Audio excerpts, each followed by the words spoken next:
Vous vous rappelez, j'avais réalisé une vidéo où je parlais de la comparaison entre le salaire de 400 000 francs CFA en Côte d'Ivoire et de 2000 euros en France. Et je disais que on n'avait pas forcément la même façon de mener l'analyse justement en termes de salaire en lien avec les dépenses. J'ai vu beaucoup de commentaires, beaucoup d'interactions et je reste encore une fois sur ma position. En France, l'une des choses les plus bénéfiques pour des personnes qui ont des salaires moyens, on va dire comme ça, c'est le fait d'avoir accès facilement au crédit. Vous savez, il y a des personnes qui ont peur de prendre du crédit parce que ils n'en voient pas l'utilité et ils en voient surtout les dangers qui pourraient découler de ce crédit-là. Le crédit, il n'y a pas de mauvais crédit. Ça, c'est ce qu'il faut quand même retenir. Un crédit n'est jamais mauvais. C'est l'usage que nous faisons du crédit qui peut rendre le crédit dangereux vis-à-vis de la banque. À partir du moment où la banque vous donne de l'argent, la banque va mesurer votre capacité à pouvoir rembourser ce crédit-là. Ça, c'est le facteur numéro 1. Le facteur numéro 2, ce sera aussi, est-ce que vous êtes une personne fiable sur qui la banque pourrait potentiellement compter avant de vous donner ce crédit-là? Et l'établissement, la vérification, la tenue de votre compte va pouvoir refléter aussi cette image-là. Donc, à partir du moment où la banque décide de te donner de l'argent, elle s'est déjà assurée que ces facteurs-là sont respectés et qu'elle peut vraiment vous donner de l'argent en s'assurant que vous allez pouvoir le rembourser dans un futur proche ou lointain.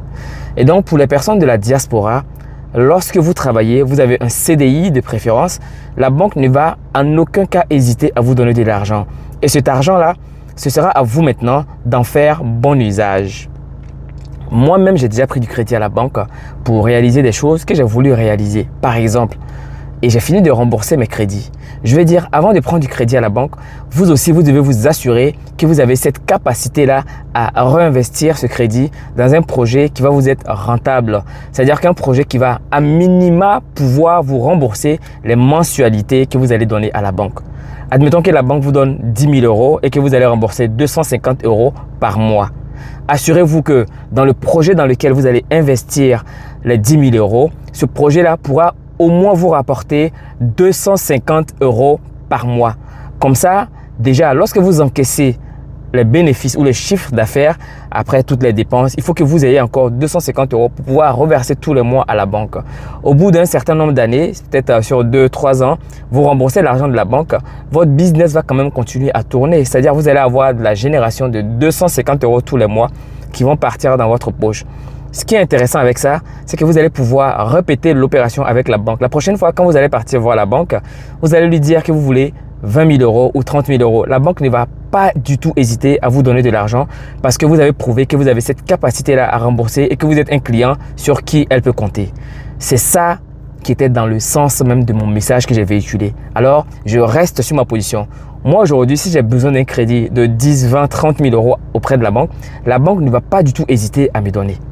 Parce que j'ai déjà fait mes preuves. J'ai démontré à la banque que je pouvais rembourser un crédit vite et de façon efficace. C'était ça le but de l'analyse. Et sinon, encore une fois, je réitère, 400 000 euros en Côte d'Ivoire ou bien 2 000 euros en Europe en fonction des dépenses, je pense que je vais plutôt pencher pour 400 000 euros. Même si aujourd'hui, on me propose 400 000, c'est pas ce que je vais prendre, évidemment. Mais voilà, c'est une façon de mener quand même la réflexion. Parce qu'une personne qui est ici, ses charges sont assez énormes. Et ça, je pense qu'on ne s'en rend pas compte parfois. Il y a des gens qui payent des maisons, s'ils sont en famille, ils vont se retrouver facilement à payer une maison à 800 euros.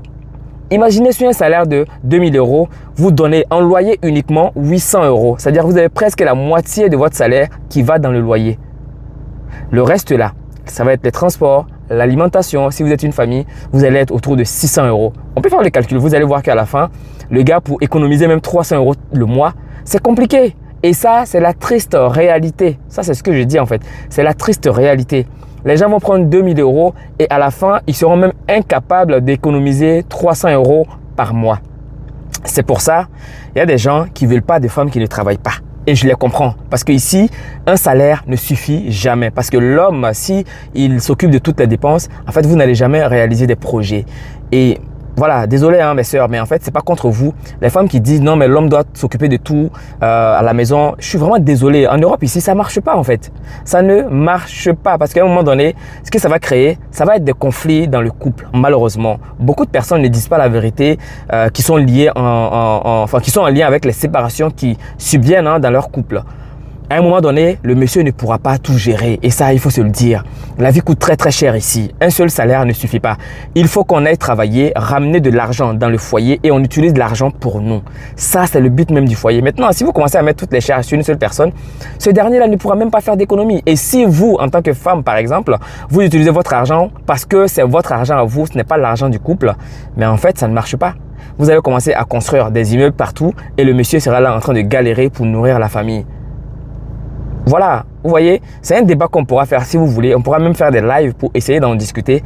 En Europe ici, l'homme qui s'occupe de tout ne pourra jamais rien réaliser, malheureusement. Et je reste fermement sur ma position.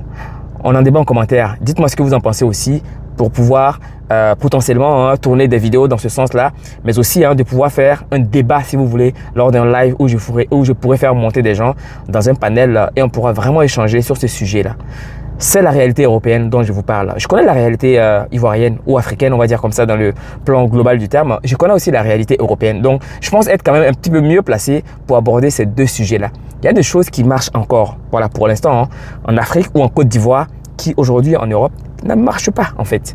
C'est la triste réalité. Et donc, je pense que si vous êtes deux dans un foyer, il faut utiliser un salaire et l'autre salaire va dans un compte que vous allez utiliser pour faire des investissements. Sinon, vous n'allez aller nulle part. En tout cas, il y a une personne qui va pouvoir réaliser des choses et l'autre ne pourra rien faire.